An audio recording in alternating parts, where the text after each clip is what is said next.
Well, it's the 15th of May 2018, and what's in the news on MSN at the moment? It's more the same. More of the same. More of the same. It's kind of interesting though, because the same things do keep coming up on your news stream, news feed. You do tend to keep following the same stories. I guess most people avoid reading the negative stuff. North Korea's all positive at the moment. The usual ducking and weaving of politicians who have screwed up. There's a royal wedding coming. Anyway, what caught my eye, apart from the parrot, was this story here. Children in blasts. So, yeah, I opened a story. Children in blasts horrifying. Bishop PM. So it's saying the bishop, Julie Bishop and the PM. Candle. Candle's generally seen as a symbol of faith, hope. It's strongly associated with religion, but you know what? I'm no fan of religion. I think religion overall is bad, actually. I think religion does more harm than good in the world, but I'm not an atheist. I do believe there's something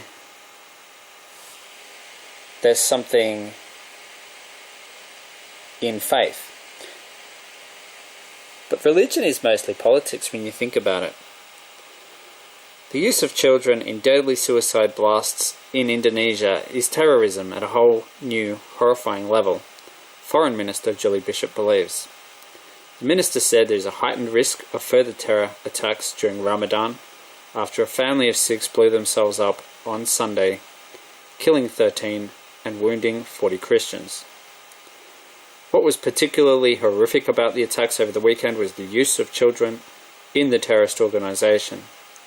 We have not seen that Indonesian attacks before, and this takes it to a whole new, horrifying level, Ms. Bishop told the 7 Network on Tuesday. Her comments were echoed by Prime Minister Malcolm Turnbull, who described the inclusion of children as brutal, inhumane and sickeningly cruel. It's a reminder that these terrorists have got nothing to do with God, he told 3AW Radio. Mr. Turnbull again reiterated his condolences to those killed in the weekend attacks and said Australia stands in solidarity with Indonesia. Around 500 people have returned to Indonesia from conflict zones in the Middle East. The bomber, the man who killed his family in these attacks, had not come back from Syria, but nonetheless, it is a real challenge, Mr. Turnbull said. So, yeah, religion. Kids are often the victims of suicide bombings, whether the kids are involved in carrying out the bombings or not.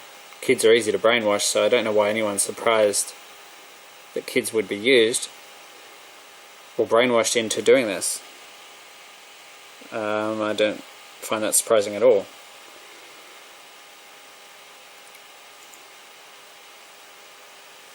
So, what else is in the news?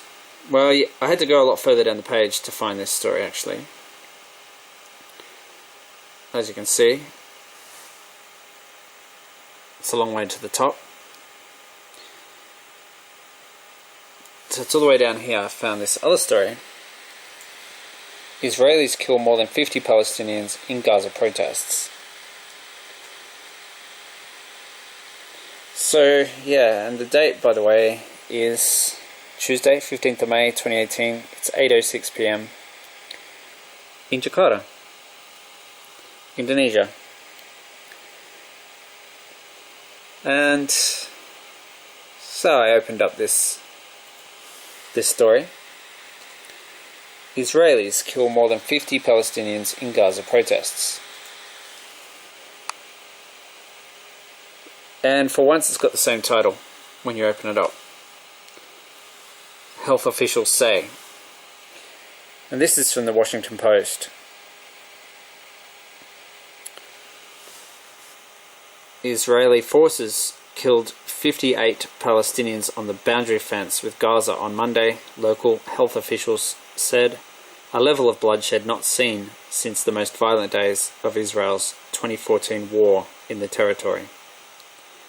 The death toll more than doubled the number of Palestinians killed during 6 weeks of demonstrations, dubbed the March of Return, and came on the same day that a new US embassy opened in Jerusalem.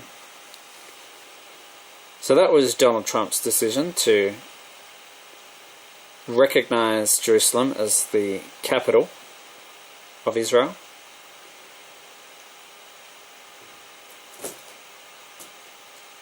Tens of thousands of Palestinians had gathered on the edges of the fenced-off blockaded territory from mid-morning. Many came to peacefully demonstrate, bringing their children carrying flags. Food stalls sold snacks and music blared. But the protests appeared to have a more violent edge than in previous weeks. Some young men brought knives and fence cutters. At a gathering point east of Gaza City, organisers urged protesters over loudspeakers to burst through the fence, telling them Israeli soldiers were fleeing their positions even as they were reinforcing them.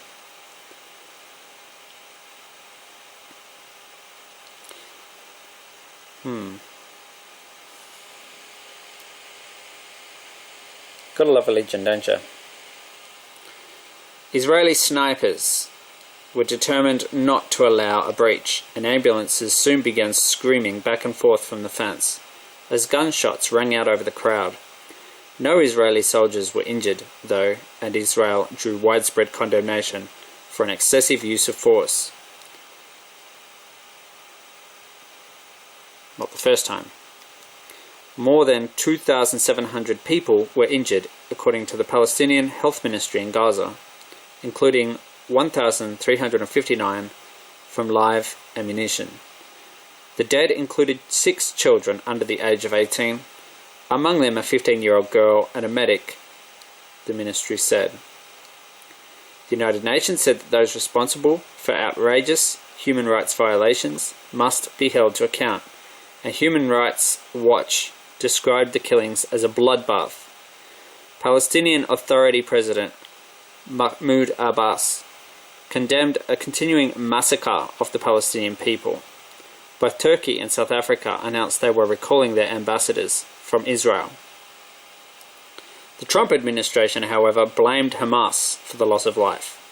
The responsibility for these tragic deaths rests squarely with Hamas. Why do they even bother saying tragic?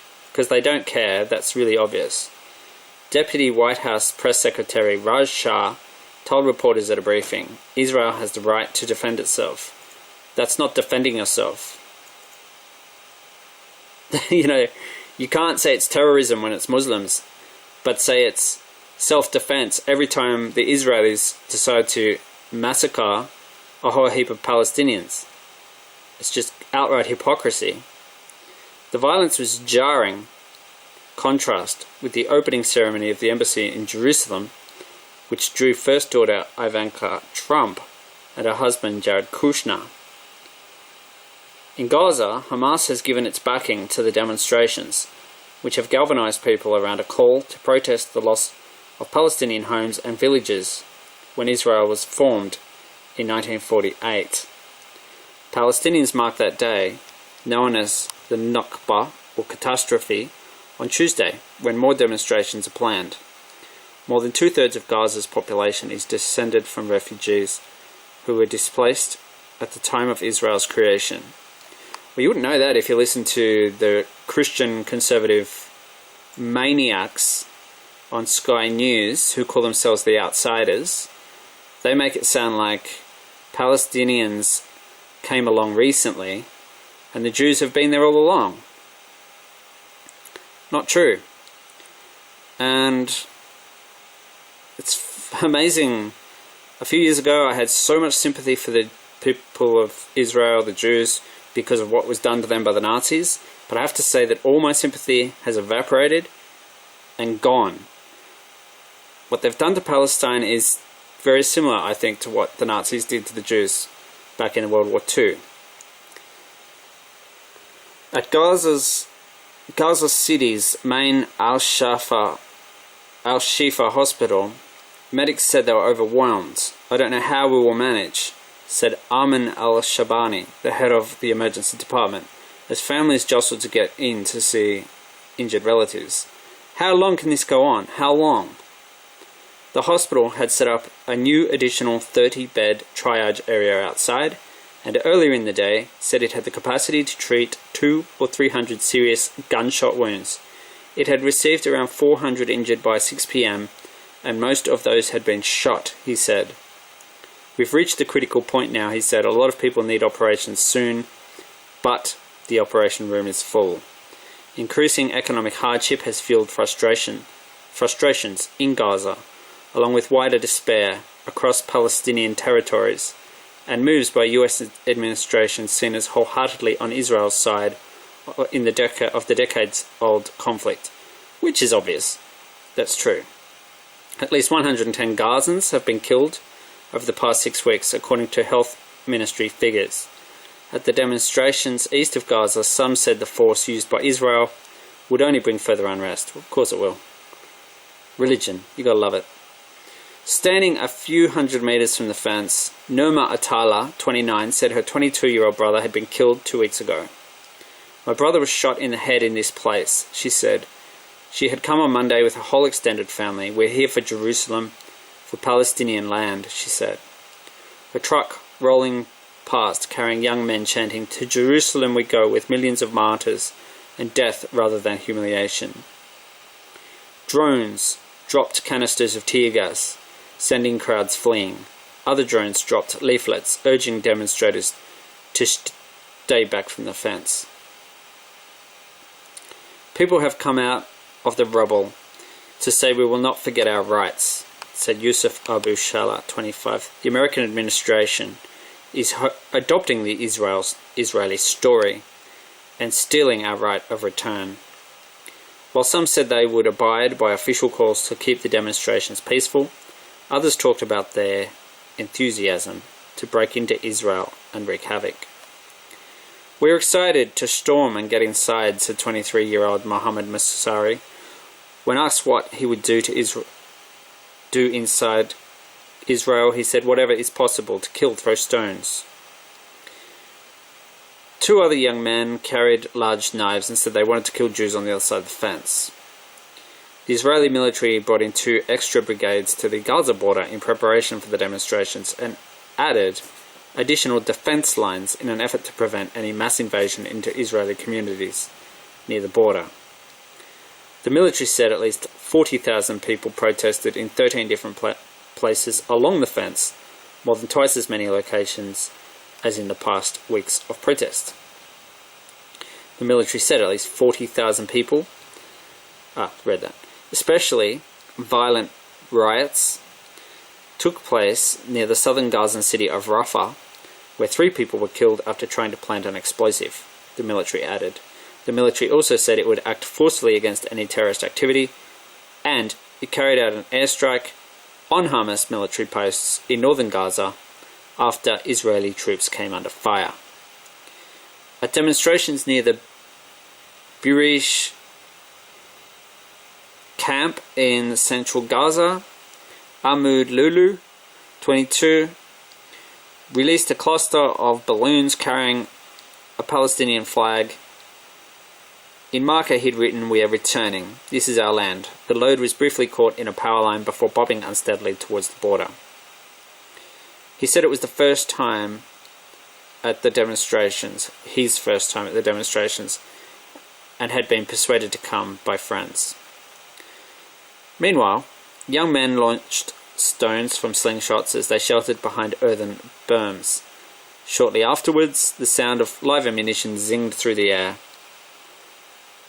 over the sound of the afternoon call to prayer. "Sniper, sniper," shouted a young boy. The vast majority of demonstrators were unarmed. But near a parking area, a man turned out an AK-47 and took aim at an Israeli drone dropping leaflets. He let off a stream of bullets into the air and brought it down. Later, more gunfire ensued as different Palestinian factions argued who would keep the downed drone, onlookers said.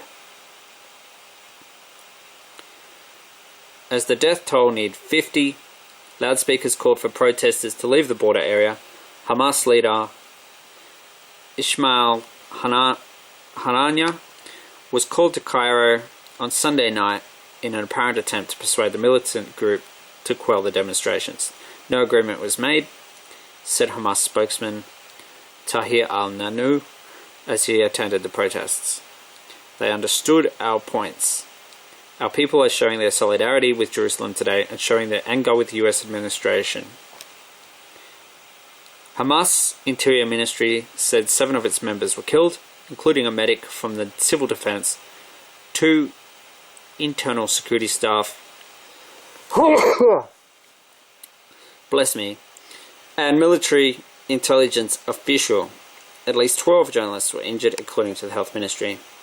The demonstrations have proved to be a welcome distraction for Hamas, refocusing anger against Israel as frustration built against the group in Gaza. In a press conference as evening fell, senior Hamas official Khalil al-Hala said the protests would continue. This blood will keep boiling until the occupation leaves forever, he said. At a morgue, the blood was washed off the bodies and those killed before they were taken away by waiting relatives. Dressed in a blue Chelsea soccer shirt, Ahmad Jundia, 20, was waiting for the body of his 20-year-old cousin. Jundia himself had been in the demonstrations. I want to go, but my parents said no, he said. You can see the result of participating, he added, motioning towards the room where his relative lay. And Giron in Washington and Sufyan Tana in Jerusalem contributed to that. Yeah, and there's another cool story you can read. By pulling out of the Iran deal, Trump sends a very interesting message to North Korea, doesn't he?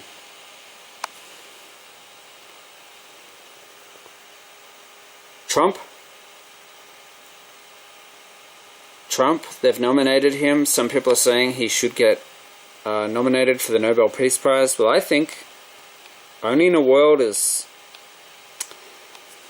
sadly messed up as this one could anyone even suggest that.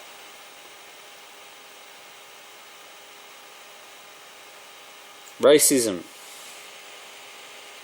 bigotry, religion, what's it good for? It's good for people dying in wars. I think that's about it. That's about all religion's good for. Totally, that's it. That's about it. It's political nonsense. If you want to believe in something, that's great, but my advice is stay away from God, stay away from religion, because it's not good. It's quite the opposite of good. So much hypocrisy, so many lies, and it mentions here the 2014 war in the territory. I know Israel used white phosphorus back then. They dropped white phosphorus on the Palestinians, which burns deep into the human body, right through the skin into the flesh. Then they just deny it. They just say, no, we didn't do that. Well, there was plenty of evidence that they had, including footage. So, no, I'm sick of all of them. I'm sick of the Americans. I'm sick of the Israelis. And I think they're just as dangerous. They're every bit as dangerous as the terrorists. The Islamic terrorists who used kids to be suicide bombers. They're all as bad as each other.